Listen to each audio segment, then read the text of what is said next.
حضور آقا علیہ السلام نے ایک شخص نو ویکھیا کہ جڑا کبوتری دے پیچھے پیچھے بج رہا ہے، جڑی کبوتر بازی ہوندی ہے۔ تو حضور علیہ السلام نے فرمایا کہ شیطان یتبع شیطانتن، کہ شیطان دے پیچھے بج رہا ہے۔ تو حالانکہ وہ انسان سی، وہ حیوان سی، لیکن چونکہ ان دے نال انسان دا وقت بھی ضائع ہو رہا ہے، طاقت بھی ضائع ہو رہی ہے، کچھ حاصل بھی نہیں ہو رہا،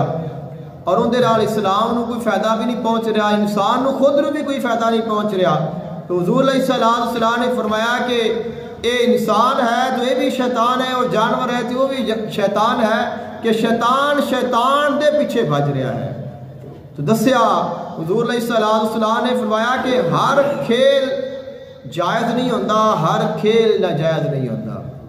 کوئی بھی کھیل ہے تو اگر وہ اسلامی تعلیمات کے مطابق ہوئے گا